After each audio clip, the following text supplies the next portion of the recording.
This tastes like crap. Oh, yuck.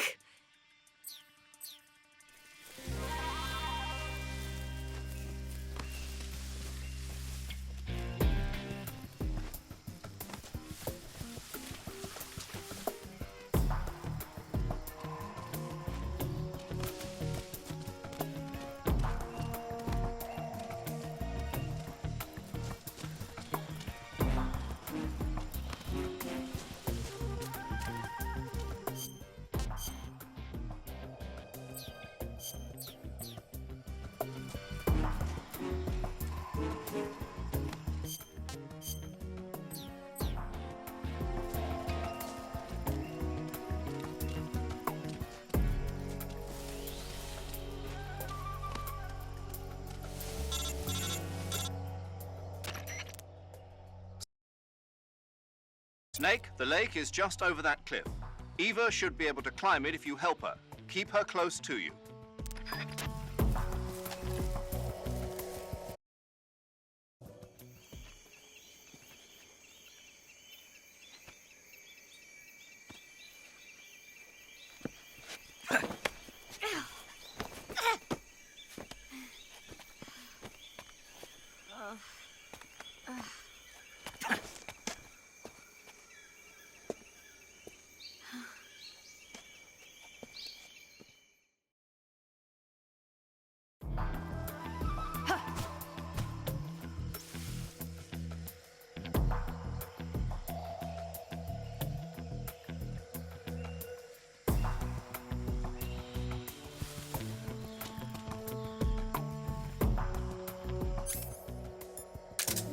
I'm so hungry. It's the enemy.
I'm so hungry.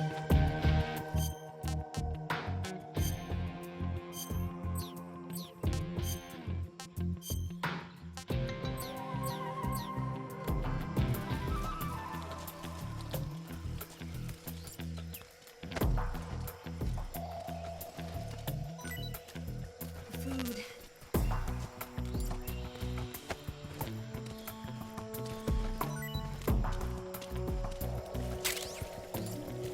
I need to rest.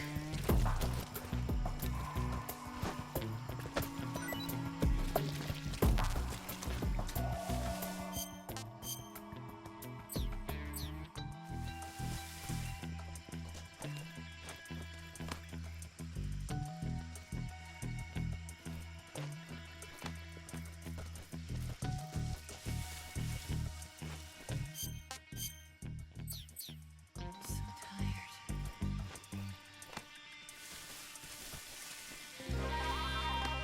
I can't go on.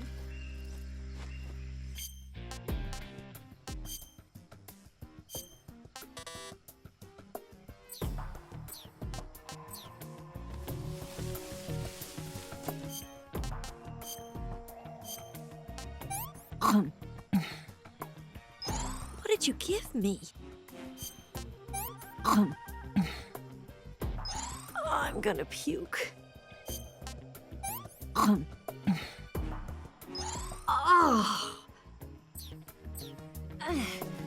I'm okay now.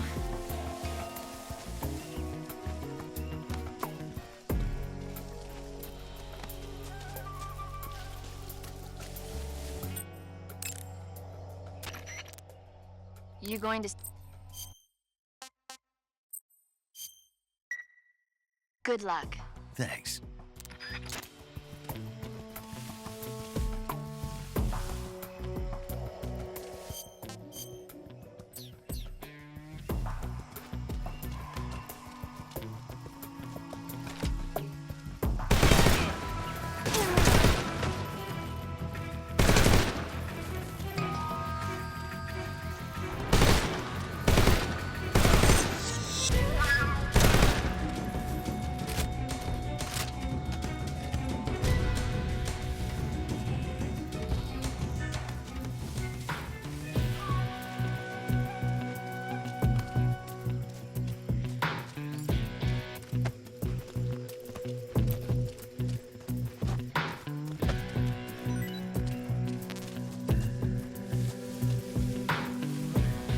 Right there?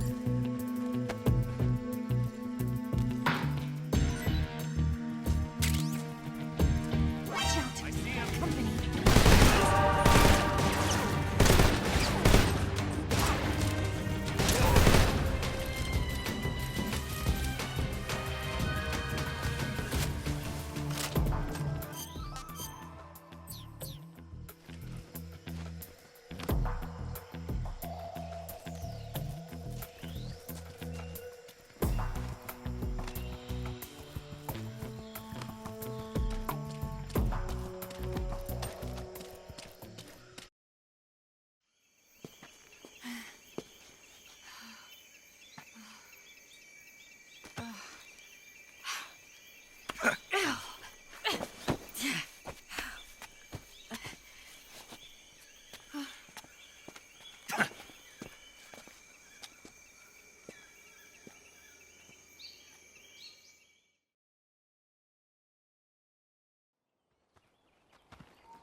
Come on, Snake.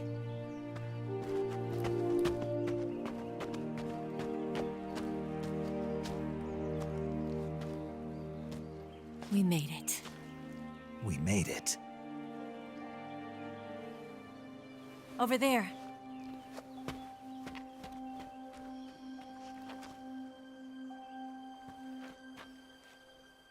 It's the boss, isn't it? I'll go get the wig ready to take off. Right. I'll leave you two alone. But come back in one piece, okay?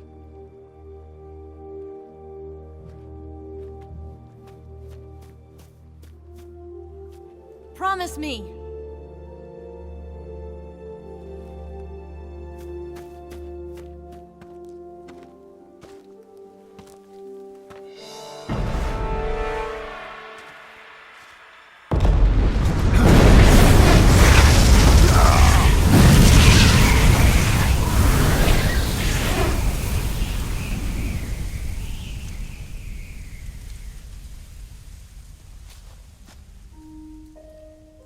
Life's end. Isn't it beautiful? It's almost tragic. When life ends, it gives off a final lingering aroma. Light is but a farewell gift from the darkness to those on their way to die. I've been waiting, Snake, for a long time. Waiting for your birth, your growth, and the finality of today. Boss. Why are you doing this? Why? To make the world one again. The world used to be whole. But with the end of the Second World War, the philosophers began to fight amongst themselves, and the world was torn apart. The Cobras, my comrades who trained and fought alongside me, were torn apart as well. The foibles of politics and the march of time can turn friends into enemies just as easily as the wind changes. Ridiculous, isn't it? Yesterday's ally becomes today's opposition, and this Cold War, Think back. When I was leading the Cobras, America and Russia were fighting together. Now, consider whether America and Russia will still be enemies in the 21st century. Somehow I doubt it. Enemies change along with the times, the flow of the ages, and we soldiers are forced to play along. I didn't raise you and shape you into the man you are today just so we could face each other in battle. A soldier's skills aren't meant to be used to hurt friends. So then what is an enemy? Is there such a thing as an absolute timeless enemy? There is no such thing, and never has been. And the reason is that our enemies are human beings like us. They can only be our enemies in relative terms. The world must be made whole again. The philosophers must be reunited. I will devote my skills to that purpose. And with the Colonel's money, I will achieve that end. Just as I once created the Cobras. They are my family. I may no longer be able to bear children, but I still have a family. It was November 1st, 1951. I was in the Nevada desert participating in atomic testing. The name Nevada is derived from Spanish, covered in snow, white as snow. And snow is exactly what I saw in that Nevada desert. It froze my blood white. Snake, you were an atomic test subject, weren't you? On Bikini Atoll. That's part of the reason I was drawn to you. You and I are alike. We're both slowly being eaten away by the karma of others. We'll never have the chance to die peacefully of old age. We have no tomorrow. But we can still have hope for the future. In 1960, I saw a vision of the ideal future from space. 3 years earlier, the Soviet Union had succeeded in launching Sputnik, the first man-made satellite in history, into orbit. This came as a huge shock to the United States. In response, America threw everything it had into its own manned spaceflight project, the Mercury program. Even as the Soviets seemed poised to send their first man into space, America was still experimenting with chimpanzees and rockets. The government wanted human data. So they secretly decided to send a human being into space. I was the one they chose. At the time, they didn't have the technology to block out cosmic rays, and whoever they sent up would inevitably be exposed to heavy radiation. That's why they chose me. After all, I'd already been irradiated once. Of course, you won't find any of this in the history books. I could see the planet as it appeared from space. That's when it finally hit me. Space exploration is nothing but another game in the power struggle between the US and the USSR. Politics, economics, the arms race, they're all just arenas for meaningless competition. I'm sure you can see that, but the Earth itself has no boundaries. No East, no West, no Cold War. And the irony of it is, the United States and the Soviet Union are spending billions on their space programs and the missile race, only to arrive at the same conclusion. In the 21st century, everyone will be able to see that we are all just inhabitants of a little celestial body called Earth. A world without communism or capitalism, that is the world I wanted to see. But reality continued to betray me. In 1961, I was sent to Cuba, to Bahia de Cochinos. It was part of a CIA-sponsored invasion under the guise of taking Cuban exiles back to their country. But the US government betrayed them. Our weak-kneed president held back their air support. Defenseless, the exiles were annihilated by the Cuban army. All I could do was watch in silence. I was set up by the very country I'd sacrificed so much for, by the very government I dedicated my life to defending. I was driven from the surface world, and I went underground. Then, 2 years ago, I faced the sorrow, my old comrade in battle. He was my friend. But one of us had to die. I was left with no choice. The sorrow gave his life for me. There is no enmity between us. One must live, and one must die. That was the mission. The ones who gave me that mission were the philosophers. Early in the 20th century, the true holders of power in the United States, the Republic of China, and the newly formed Soviet Union gathered together in a secret meeting that would later be known as the Wise Men's Committee. The secret pact they formed there marked the beginning of the philosophers. But the last of the original members died in the 1930s.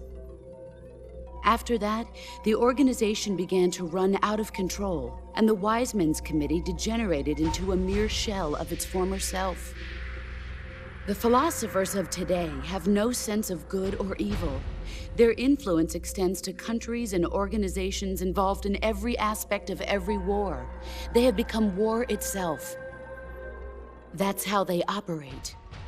The sacrifices of war cause a shift in the times. This shift leads to renewed conflict, and in turn triggers the next war. Like a nuclear chain reaction, each conflict sparks countless others, forming an endless spiral that will continue on for eternity. Do you understand what I'm saying, Snake? By consuming me and you, the philosophers intend to keep that cycle going forever. It was my father who explained all of this to me. He was one of them. You see, I am the last remaining child of the philosophers. But after he revealed the truth, my father was killed by that same shapeless, formless organization. And my father isn't the only thing the philosophers have taken from me. In June of 1944, the Cobras and I took part in the landing at Normandy. We'd been given a top-secret mission to locate and destroy enemy V-2 rocket installations. I was pregnant at the time. The sorrow was the father. I gave birth on the field of battle. A beautiful baby boy. But my child was snatched away from me by the philosophers.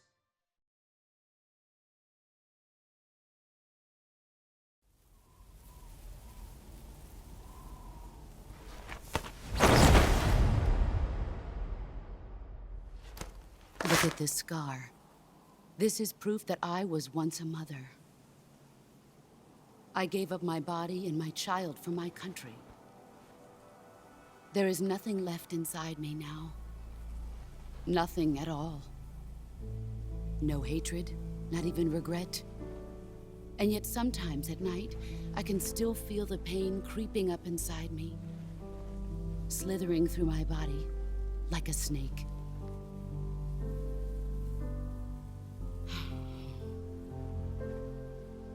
I've never talked this much about myself before. Thanks. Thanks for listening to me.